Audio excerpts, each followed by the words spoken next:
Hello adventurers, I'm King Link and this is my review of Druidstone. Now before we begin, a quick notice. I asked for and received a copy of Druidstone from Ctrl Alt Ninja. I thank them for the copy and am announcing it as a matter of disclosure. It has not affected my opinions or review of this game, but I will let you make that judgment. This is a bit of a long one, so let's dive in. Druidstone is the first game from Ctrl Alt Ninja. It's a company that's been formed from the remnants of Almost Human, and according to them, it's just a simple business thing. Everyone seems to be there. In fact, the reason why I'm even talking about Druidstone is that I really enjoyed Legend of Grimrock, which was Almost Human's big game, as well as its sequel. That was a Might and Magic RPG-ish adventure game. It was a great series, so when I heard about Druidstone, I knew I had to check it out. Perhaps there was something great at the core of this. Now, let's talk about what's on the screen already, the graphics. We're seeing a game that kind of reminds me of Baldur's Gate or Icewind Dale. You have these really nice character sprites and beautiful portraits at times. It looks really good. It's a style of art that really isn't used that often anymore. In addition, there's a ton of enemies in this game. I've heard it's over 30, maybe 35. I'm not definite on that, but there are quite a few and they're very interesting as well. Many seem based on D&D lore, and the ones that aren't clearly feel like they could be in the D&D monster manuals anyways, which is a really nice aesthetic. A big thing though is that there's an amount of gravitas to every enemy. Their size will matter. The big monsters might be huge and tanky, the smaller scrubs might be easier to kill, but they have like different tricks. The rats might inflict disease, the floating balls will explode on death, and so on. Each enemy feels interesting and unique, and it's great that the game design and art design seem to be working together. Whether it's the art influencing game design or game design influencing art, they work as a pair, and that's rare to see sometimes.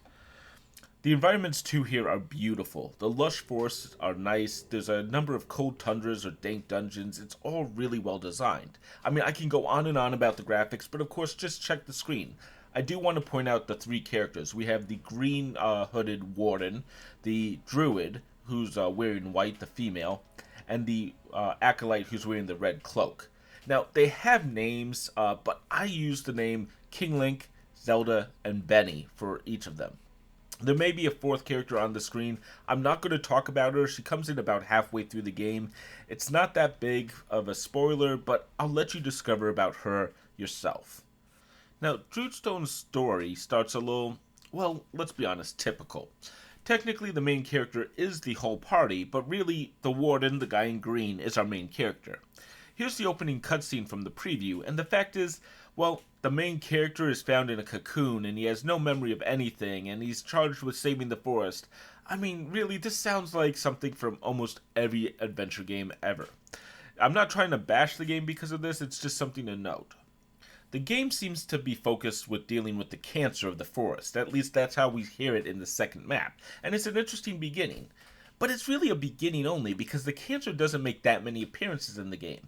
In fact, from there, the game drags the player around to tons of locations and starts introducing a huge amount of characters. They're actually these very cute letter carriers, which are great versions of Moggles from Final Fantasy VI, and I really like them. That's not negative that they're using something similar. I kind of want to see more of these characters because they're kind of fun to see.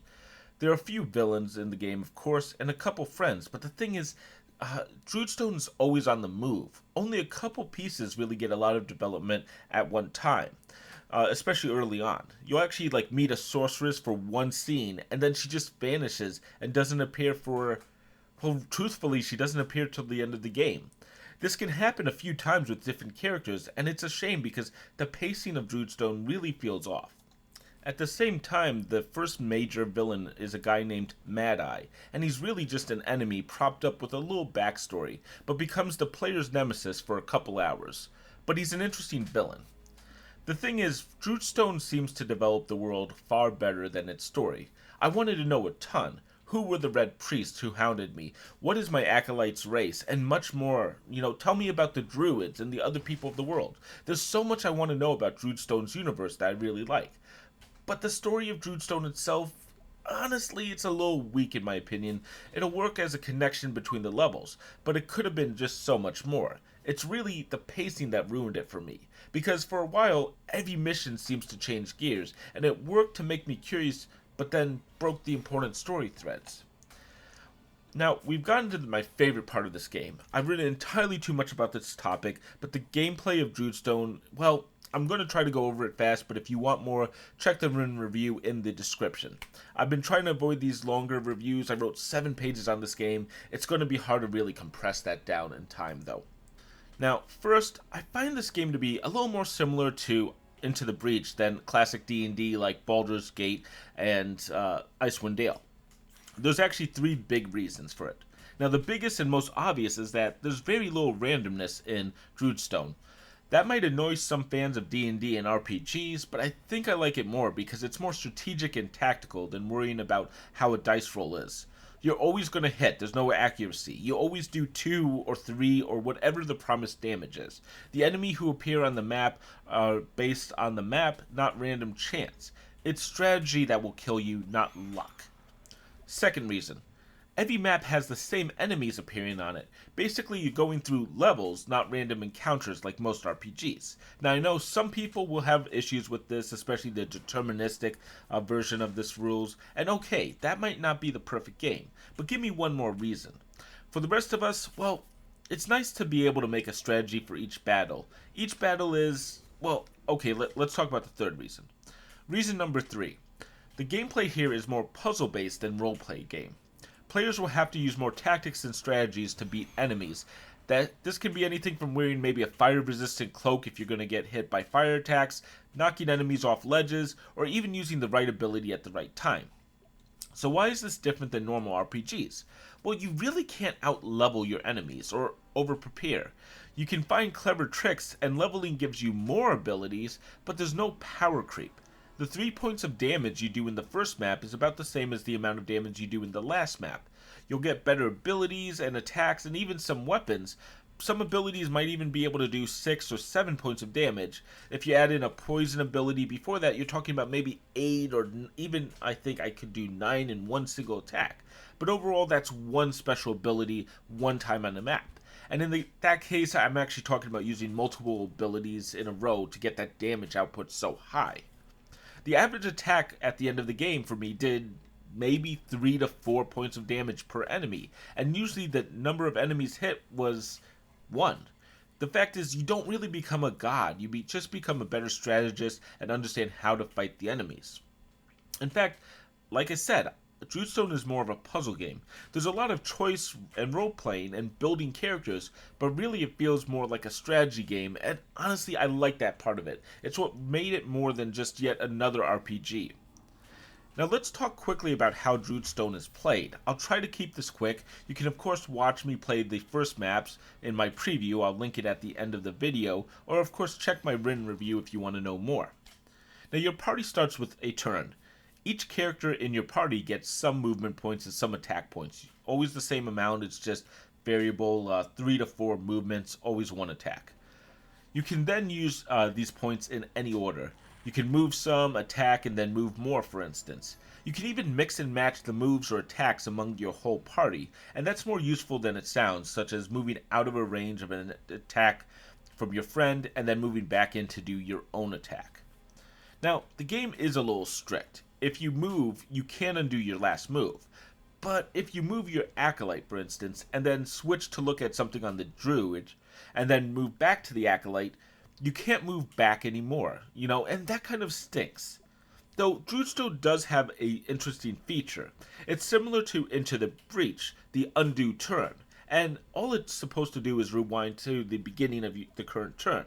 It's great when you make a huge mistake, but there's some rules with it that make it even better. The big rule is that it's not actually an UI element, but rather the Druid's Pendant. It's a special item that only she has, and only she can undo the turn. If she's not in the party for some reason, you can't use it. Did she die? Can't use it. It's actually a really clever mechanic, and while the limits sound bad, it makes the Druid far more valuable in a few cases. It's kind of a clever way to give the player such an important power, but make it fit thematically. Now after your turn is over, the enemy gets their chance to attack, and each uses a similar system, though they do a full move and then attack, always in that order. One thing I don't like about the enemies, though, is that you really don't have a way to know what attacks or abilities they have unless they use them. If you play any other game like this, such as Wargroove or Disgaea, knowing the attack range and danger areas are critical.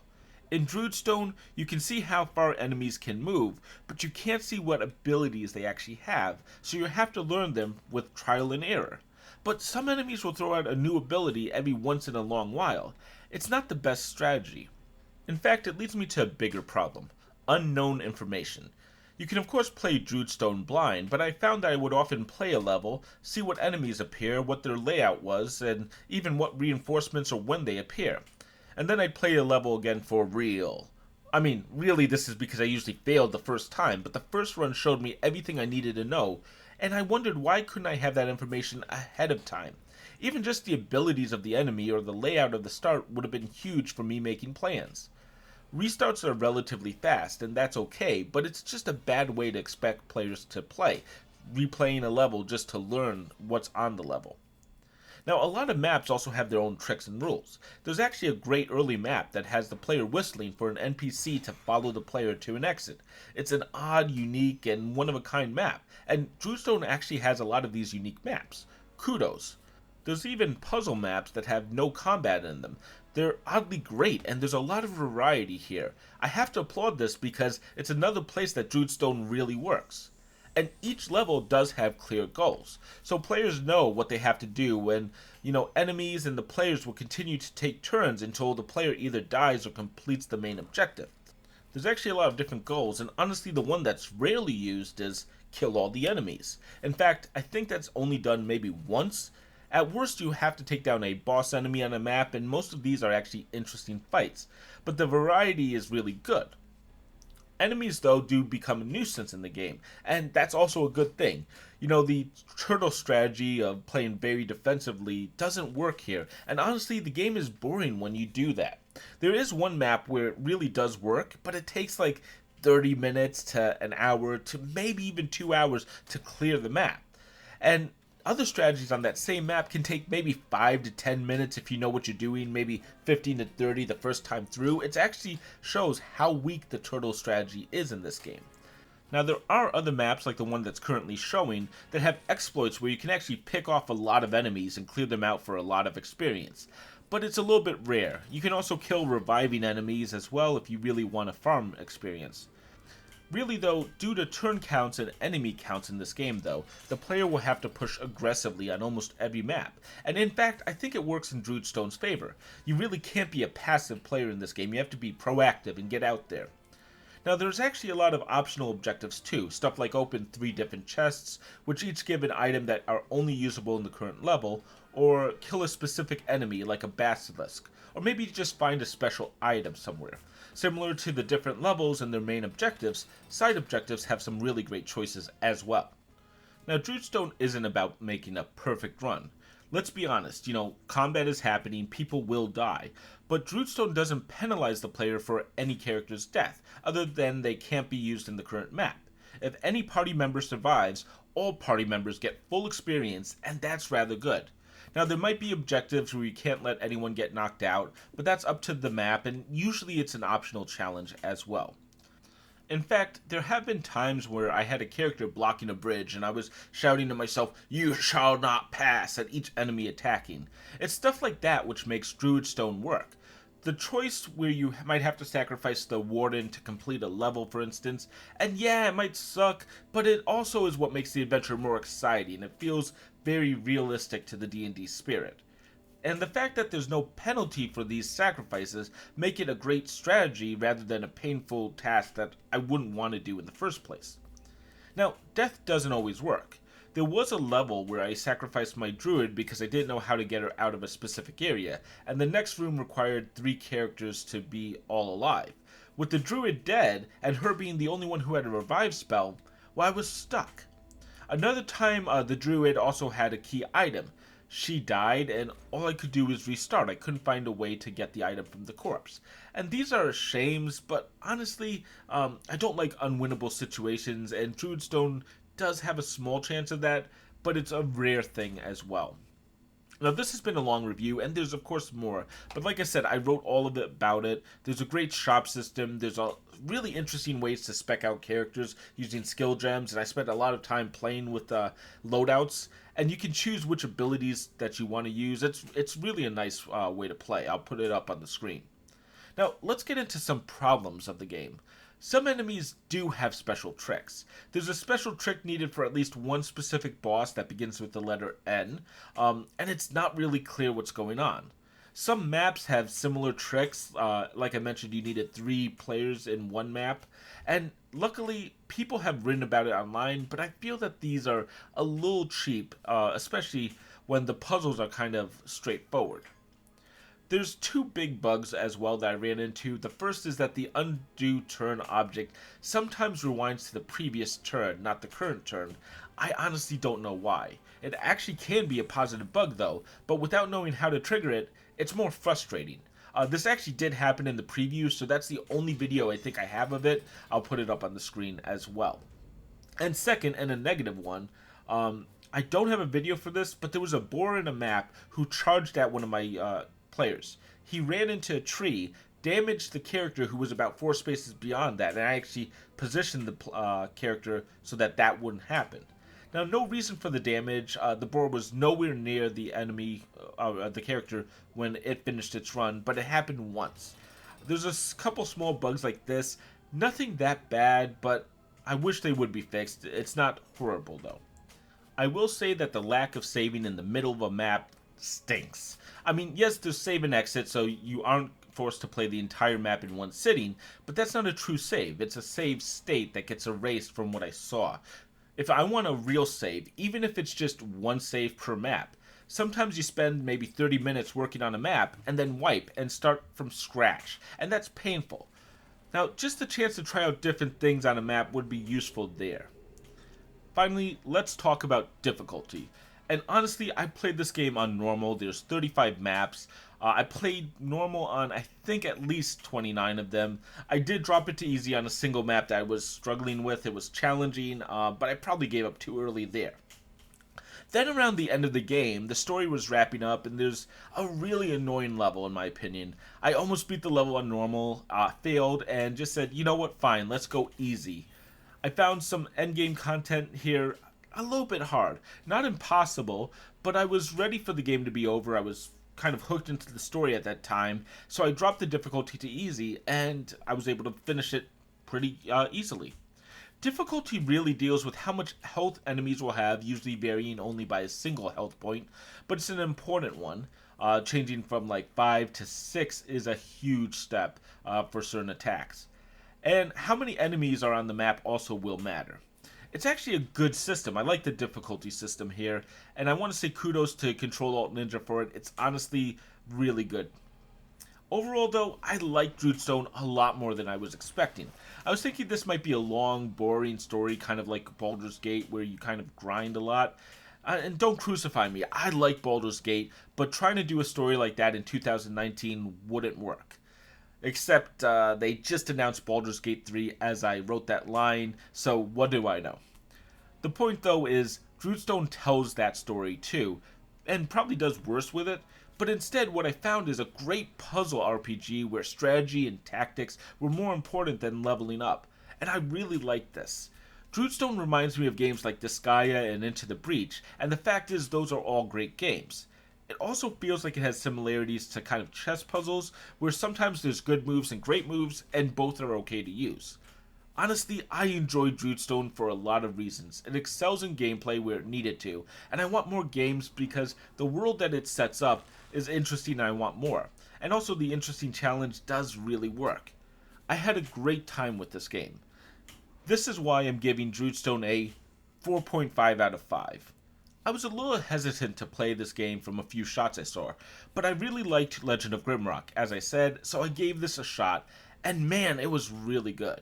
It's a game that feels right for 2019, but also pays homage to computer RPGs of old, and I had a blast playing it. It's a good length, and the fact is they only are charging $25, which is about the right price. Maybe a little bit above what I would have priced it at, but it's still worth it. And you will get your money's worth. I definitely did. Honestly, Druidstone made me really happy, and I have to give it another 4.5 out because this one earned it. And that was Druidstone. Here we are at the end of the video. As mentioned in Forager, I will be at E3 next week. I'm in. I actually have a press badge. It's so freaking cool. So I'm going to be putting the reviews on a short hiatus, and I'll put out some cool content. I'm going to try to get you views of the show floor like you've never seen. I'll cover everything I play and see in a video. I have a few appointments already, which is, I can't believe it, but it's going to be awesome. I'm going to keep you guys covered. If you are interested, I am going to put out some stuff, photos and other things on my Instagram and Twitter, like just quick thoughts. It's KingLink Reviews is one word. You can check the screen as well. And if you want me to check out anything in particular, feel free to leave a comment or get in touch. And if you like this review or want to see what I think of E3, definitely subscribe. It's going to be a wild week. I promise not to flood the channel completely, but I have a few fun things that you might want to check out. Stay tuned. Until then, though, I'm King Link, and of course, thank you for watching.